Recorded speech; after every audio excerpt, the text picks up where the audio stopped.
Every night for weeks, something stood perfectly still behind the customers in my store's security footage. When I finally captured its face and took it to the police, they went pale and told me to stop looking. I never noticed him the first week.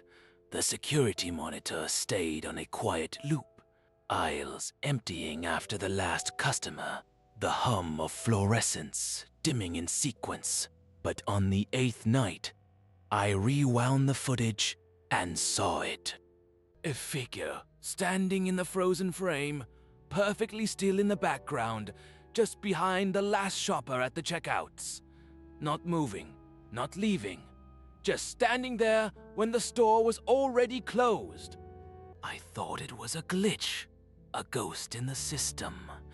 But the next night, he was there again. And the next, always in a different aisle, always at the edge of the frame, never facing the camera. The same dark coat, the same posture, like someone waiting for permission to be seen. I started checking the timestamps. He appeared only after closing, always between 10:04 and 10:16 p.m.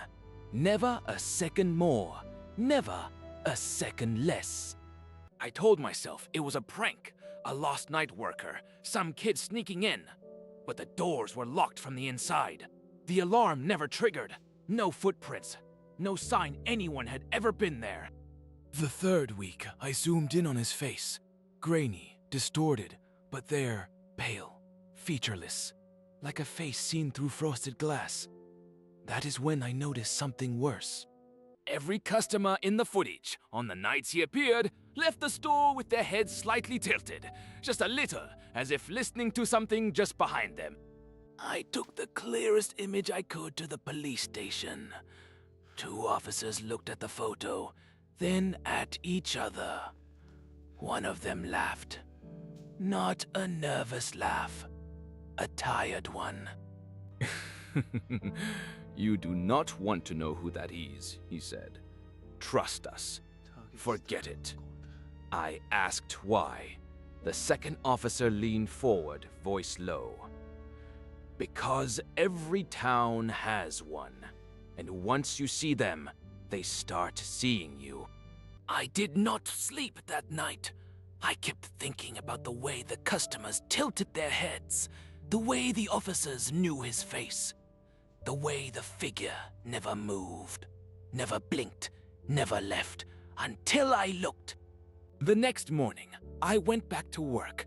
The store was the same. The lights hummed. The aisles were clean. But when I checked the footage from last night, there was no figure.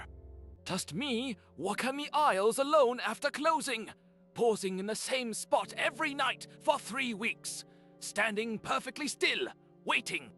I know who's in that footage. They don't want me talking about it. If you want to know what happens next, hit subscribe before this gets buried.